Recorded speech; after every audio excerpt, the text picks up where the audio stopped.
Today, we zoom into the economy of Georgia. Behind the numbers and statistics lies the outsized influence of its wealthiest resident. Their fortune doesn't just build empires, it shifts industries, jobs, and even the state's GDP. Let's uncover how one person's wealth can reshape an entire economy in this series on billionaires and their influence on America's states. All right, settle in, because what we're about to dive into isn't just about money. It's about sheer jaw-dropping scale. Picture this: the 10 incredible clans we're about to unveil could collectively dip into their couch cushions and pull out enough spare change to buy every single Walmart in Georgia. And then, just for kicks, they could probably flip those deeds for double what they paid. Think about that for a second. From a humble chicken sandwich that somehow managed to conquer America's taste buds, to a simple roll of garden hose that blossomed into a sprawling DIY empire, these dynasties didn't just earn a living. Oh no, they turned everyday items, biscuits, bugs, and bandwidth into fortunes so colossal they make Georgia's iconic gold dome look like a kid's piggy bank.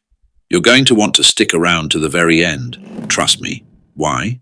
Because the number one family on this list? Their wealth isn't just big, it's larger than the entire gross domestic product of Iceland. And here's the kicker. I'd bet my last dollar that you've personally handed them your credit card, probably more than once just this week. Ready to be amazed? Let's go. Kicking off our incredible journey at number 10. We have the visionary co-founders of Zaxby's, Zach McElroy and Tony Townley. These two buddies, fresh out of college in Statesboro, Georgia, decided to roll the dice on a novel idea. Back in March 1990, they started slinging chicken fingers at their very first restaurant near the Georgia Southern University campus. Can you imagine? Back then, chicken finger was still a pretty weird phrase, a culinary curiosity that many hadn't quite embraced as a main course. But Zach and Tony saw the potential, a craving, waiting to be satisfied. They weren't just selling chicken, they were selling an experience, a commitment to quality, and a unique blend of flavors that would soon become legendary. Their initial investment was a modest $16,000, split evenly between them. From that single 40-seat establishment focusing primarily on chicken fingers and wings, they began to build an empire. The concept was bold, original, and it resonated, especially with the college crowd. They quickly gained popularity thanks to their fresh ingredients, homemade sauces, and that signature Zach sauce introduced in 1993, which would become a staple. Today, Zaxby's is far from a local secret. It's a fast, casual powerhouse with over 970 locations spread across the United States, predominantly lacing the southeastern states. Most of these restaurants operate through a highly successful franchising model, a strategy they adopted in 1994 to fuel rapid expansion. This model allowed entrepreneurs to open their own Zaxby's while adhering to the strict quality standards set by the founders. Zach McElroy, who served as CEO for many years and was the primary visionary behind the brand's fun, irreverent culture, is currently the chairman of the board. His personal stake in this chicken finger phenomenon clocks in at a cool $1 billion. Tony Townley, his childhood friend and co-founder, was instrumental in building the company. While the original script notes Tony hovers just under Zach in wealth, it's worth noting that in 2020, Tony sold his entire stake in the business to Goldman Sachs. This transaction, however, doesn't diminish the immense fortune he amassed and the significant role he played in building Zaxby's into the regional powerhouse it is today.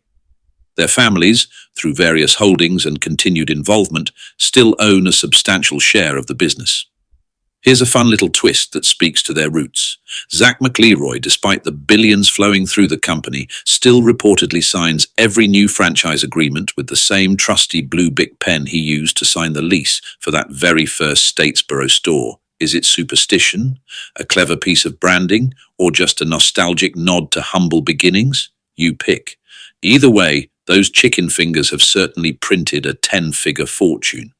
The Zaxby's story isn't just about fast food, it's about friendship, perseverance, and turning a simple idea into a monumental success.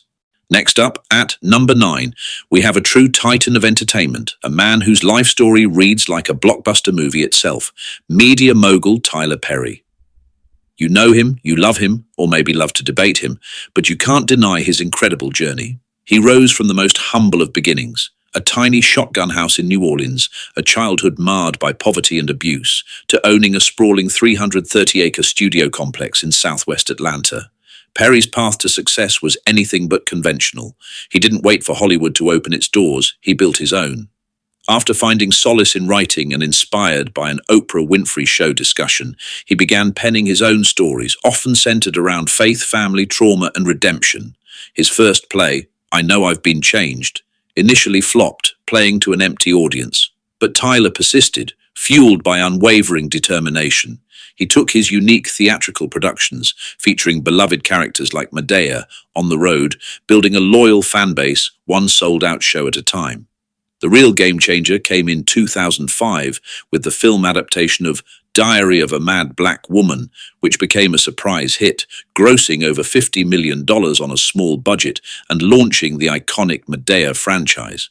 What set Perry apart and allowed him to amass such a staggering fortune was his shrewd business acumen. He owned every single frame.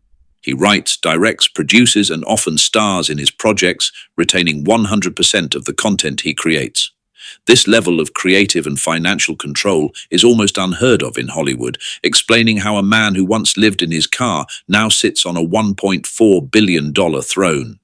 In 2015, Perry made another groundbreaking move, purchasing 330 acres of the former Fort McPherson complex in Atlanta, a site with a rich and complex history, having served as a Confederate Army base during the Civil War. He transformed this historic land into Tyler Perry Studios, one of the largest film production studios in the United States and the first major film studio to be outright owned by an African American. This wasn't just a business investment, it was a powerful, symbolic statement, transforming a site of historical oppression into a hub for Black excellence and opportunity. The studio boasts 12 sound stages, expansive backlots with elaborate sets like a replica White House and a 1950s diner, and even an airport terminal. It's a place where blockbusters like Black Panther have filmed, attracting major productions and creating thousands of jobs. Tyler Perry's tribe, his son Ammon and longtime partner Jalila, may not fill a Thanksgiving table quite yet, but the Perry footprint in entertainment and real estate already guarantees generational wealth that most Hollywood dynasties would gladly trade their awards for. His journey is a testament to the power of self-belief, hard work, and owning your vision. Quick pause, you know the drill. If you've ever found yourself waiting 20 minutes in a drive-through line for a spicy chicken sandwich and thought, man, this is worth it, then you absolutely have to hit that subscribe button for penance. Seriously, do it. We've got more incredible Southern fortunes coming at you, hot and fresh, and you don't want to miss a single bite. Cruising along to number 8, we encounter Ben Chestnut, a quiet, soft-spoken kid from Augusta, who somehow managed to turn Atlanta's notorious traffic jams into some of the most lucrative brainstorming sessions of his life. The result of those traffic-bound epiphanies? MailChimp, the ubiquitous email marketing platform that now effortlessly blasts over 10 billion messages a month, helping small businesses around the globe connect with their customers. Ben's journey with MailChimp began in 2001, not as a grand venture, but as a side project. He and co-founder Dan Curzius initially ran a web design agency called Rocket Science Group. They noticed a recurring problem their small business clients faced, the struggle to manage email campaigns effectively. So, they built MailChimp as an intuitive, accessible alternative to the oversized, expensive email software of the early 2000s, specifically designed to empower the underdog. They bootstrapped the company, reinvesting profits and retaining full control, a bold move in a world often dominated by venture capital. MailChimp's success wasn't accidental. It was built on a deep understanding of their market and a commitment to their customers. They made email marketing fun and easy, even adopting their now famous chimpanzee mascot, Freddy, to embody their brand values of creativity and independence. This customer-centric approach allowed MailChimp to grow organically, evolving its product offerings to serve businesses of all sizes. In 2021, MailChimp was acquired by Intuit for a staggering $12 billion. Ben Chestnut's personal stake in that action lands him with an estimated $5 billion. Even after becoming a multi-billionaire, Ben is known for his down-to-earth nature, reportedly still biking to the old office on Ponce de Leon Avenue like the monumental deal never even happened. His wife, Caroline, amplifies their impact through her foundation, which quietly gives away $1 million every December to small non-profits.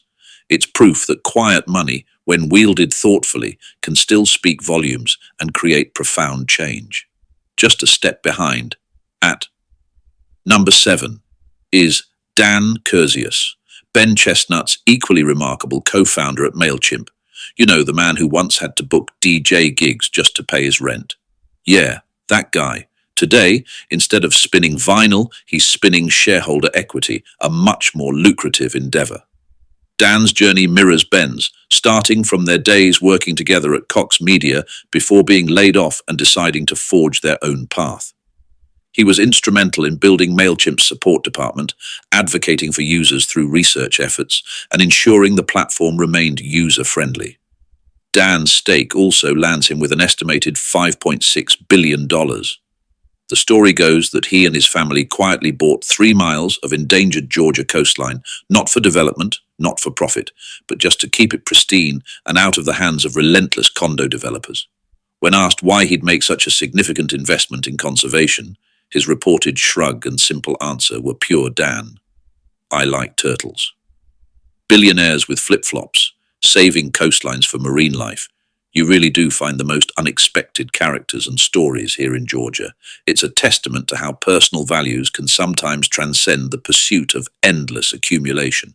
Holding strong at number 6, we find Jim Kennedy, a name synonymous with one of Georgia's most enduring and diversified media empires. Ever paid a cable bill?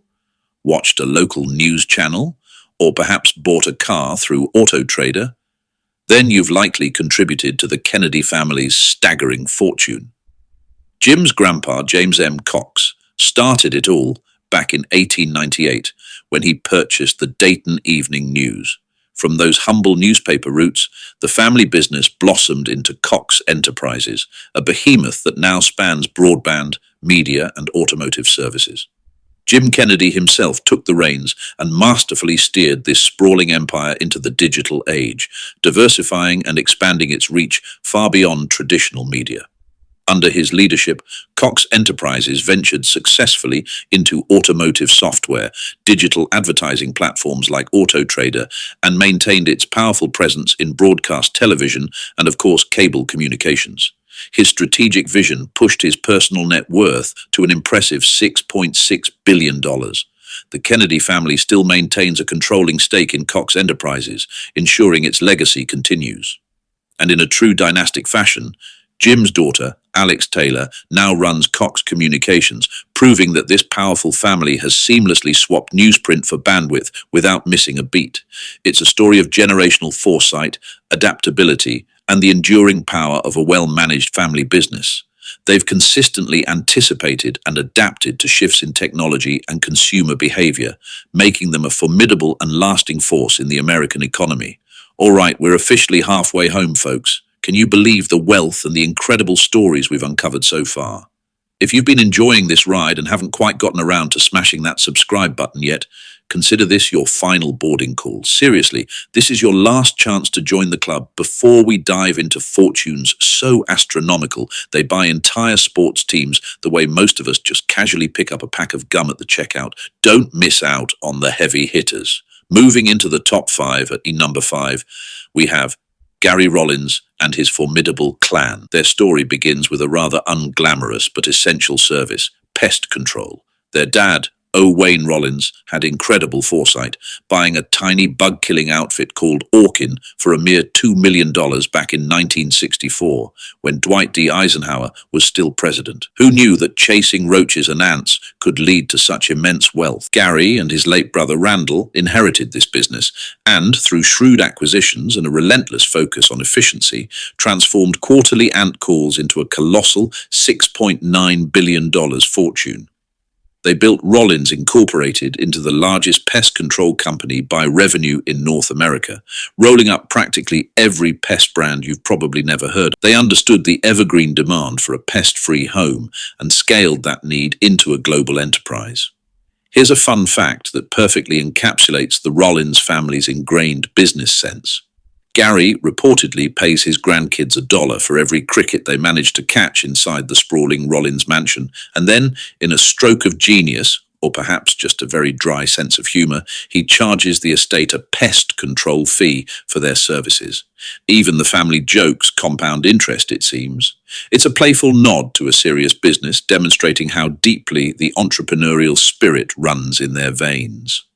The Rollins family exemplifies how even the most mundane services, when executed with strategic vision and relentless dedication, can yield extraordinary wealth. Sliding into number 4 is John Brown. Now, technically, John is a Michigan transplant, having made his fortune with a company founded there. But don't let that fool you. The man lives in Buckhead, Atlanta, and by all accounts he owns more pristine Georgia lakefront than anyone not named Carter. His immense wealth, clocking in at an impressive $8.2 billion, comes primarily from Stryker Corporation, the medical device titan that basically invented the modern hospital bed and revolutionized orthopedic care. John Brown wasn't the founder of Stryker, but he was the transformative leader. He joined the company as president and CEO in 1976, when it was a relatively small, family-owned business known for hospital beds and stretchers, generating just $17 million in annual sales. Over his remarkable 32-year tenure, he grew Stryker into a global powerhouse, expanding its revenue to over $6.7 billion and its employee count to 17,000 worldwide by the time he retired as chairman in 2009. He took the company public in 1979 and consistently achieved impressive net income growth, making Stryker a leader in medical and surgical equipment, neurotechnology, and orthopedics. Today, John's daughter, Pat Brown, chairs the company, continuing the family's legacy in healthcare innovation. Meanwhile, John himself remains actively involved, funding groundbreaking biotech startups from a midtown Atlanta incubator affectionately nicknamed the Money ICU. If you've ever had a knee scoped, a hip replaced, or even just rested comfortably in a modern hospital bed, chances are you've indirectly helped pay the Brown family's grocery bill. Their impact on modern medicine is profound and far-reaching, a testament to focused leadership and continuous innovation. At the prestigious number 3 spot, we find the iconic Arthur Blank. Co-founder of the omnipresent Home Depot, owner of the beloved Atlanta Falcons NFL and Atlanta United FC MLS, Arthur Blank isn't just wealthy, he's a true Georgia legend. His bank balance, a formidable $9.2 billion as of early 2025, seems to grow exponentially every time someone buys a cordless drill, a bag of mulch, or a new set of patio furniture.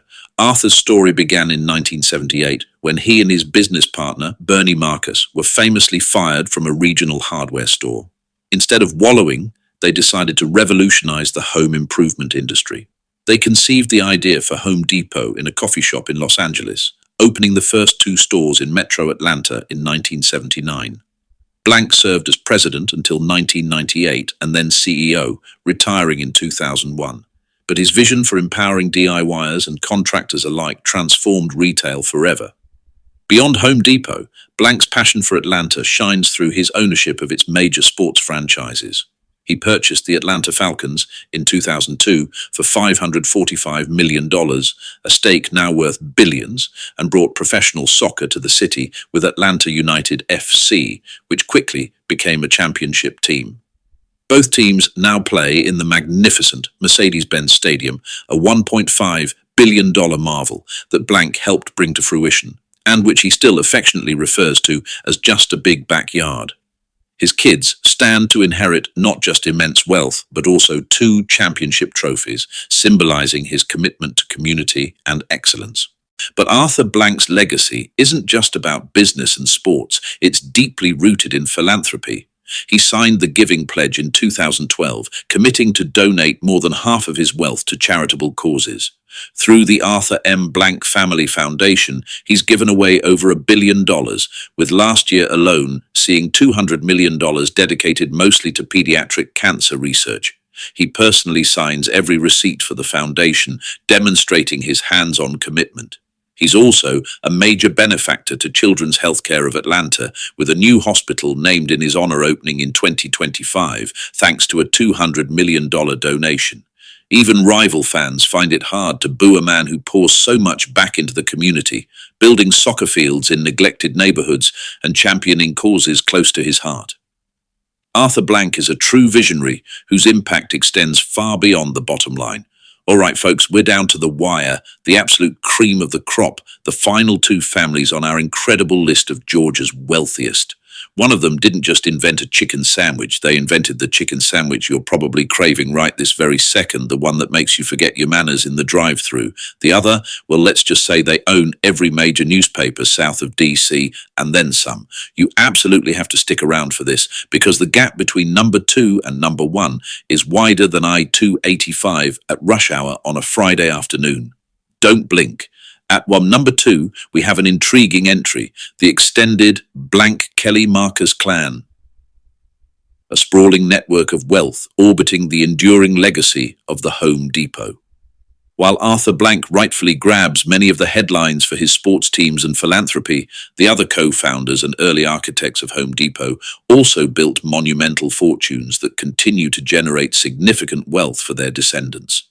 Consider the heirs of Bernie Marcus, Arthur Blank's co-founder. While Bernie himself passed away in November 2024, his family quietly controls foundation money north of $2 billion.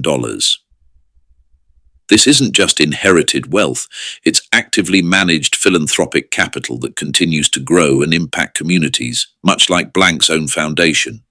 Marcus was a passionate advocate for free enterprise and philanthropy, and his legacy endures through his family's continued financial influence and charitable giving.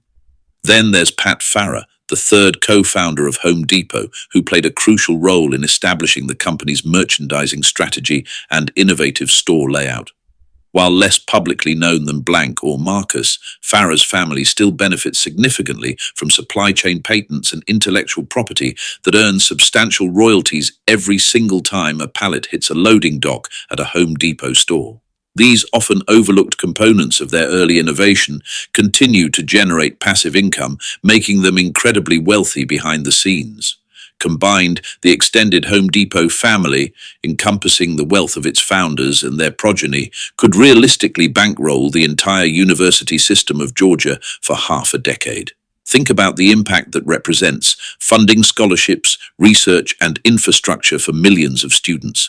Yet, despite this colossal financial power, they generally prefer to keep a lower profile than a gopher in July. Their wealth is vast, their influence undeniable, but their public presence remains understated, a testament to the diverse ways immense fortunes are managed and maintained. This collective wealth truly represents a cornerstone of Georgia's economic landscape, woven into the fabric of everyday life through the Orange Apron Army. And now, for the undisputed champions, the family that sits atop Georgia's towering pinnacle of wealth, a dynasty built on faith, consistency, and an unrivaled chicken sandwich, the Cathy family. Dan, Bubba, and Trudy Cathy White, the children of the legendary S. Truett Cathy, collectively split ownership of Chick-Fil-A, the fast food chain that famously closes on Sundays, yet still manages to rack up annual sales north of $18 billion.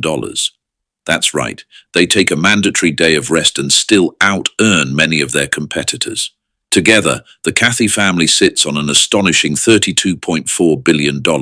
Let that sink in for a moment. That's enough money to buy every single NFL, NBA, and MLB team in the entire country, and still have enough change left over to buy everyone in Georgia a lifetime supply of waffle fries. Their individual net worths are equally staggering, with Bubba Cathy, Dan Cathy, and Trudy Cathy White each holding approximately all $11.4 billion. This makes them not just the richest family in Georgia, but also among the wealthiest families globally. The story of Chick-fil-A is truly the stuff of American entrepreneurial legend. It all began in 1946 when S. Truett Cathy opened his Dwarf Grill, later Dwarf House, in Hapeville, Georgia. It was there, through countless hours of experimentation, that he perfected the chicken sandwich in 1967, ultimately founding Chick-Fil-A. His philosophy was simple but profound. We're not in the chicken business, we're in the people business. This ethos, combined with his deep Christian faith, shaped the company's unique culture and business model. Today, Chick-fil-A operates over 2,900 stores across the US and employs 140,000 people, a testament to its consistent quality and unparalleled customer service. The family's refusal to franchise to big corporations is a cornerstone of their success. Instead, every single Chick-fil-A operator is hand-picked, undergoes rigorous training at the Cathy Chicken Academy, and is sent off not just with a business plan, but often with a leather-bound Bible and a mandate to serve their community with a smile. This personalized, values-driven approach fosters a sense of ownership and dedication among franchisees that is virtually unmatched in the fast food industry. The closed-on-Sunday policy, a direct reflection of Truett Cathy's religious beliefs, is perhaps the most iconic and counterintuitive aspect of their business. While competitors operate 7 days a week, Chick-fil-A's commitment to giving employees a day of rest has paradoxically strengthened its brand loyalty and employee satisfaction, proving that sometimes less truly is more. Love them or crave them, there's no denying that you, like millions of others, have contributed to making the Cathy family richer, one perfectly seasoned, pressure-cooked chicken sandwich at a time. Their success is a powerful illustration of how strong values, a commitment to quality, and a unique business model can create an almost unstoppable force. So there you have it, 10 incredible families, a mind-boggling collective wealth of over $81 billion. All thriving in one state that, yes, still smells faintly of peach cobbler and entrepreneurial spirit. Isn't that something? From chicken fingers to medical devices, from email marketing to home improvement, these Georgians have truly reshaped industries and built legacies that will endure for generations. If you learned something new today, or if one of these incredible fortunes completely shocked you, I want to hear about it. Drop a comment down below and tell me which family's story resonated with you the most. And hey, let's keep the good vibes going. Smash that like button so hard, the algorithm thinks it's Dan Cathy pounding a chicken breast, getting it ready for the fryer. And definitely, absolutely subscribe and ring that notification bell because you won't want to miss what's coming next. Why? Because next week, we're diving headfirst into ranking the richest families in Texas. Spoiler alert, one of them owns more cattle than there are people in Wyoming. You heard it here first. Thanks for watching. Keep your eyes peeled for those delicious waffle-shaped shadows, and I'll see you in the next one.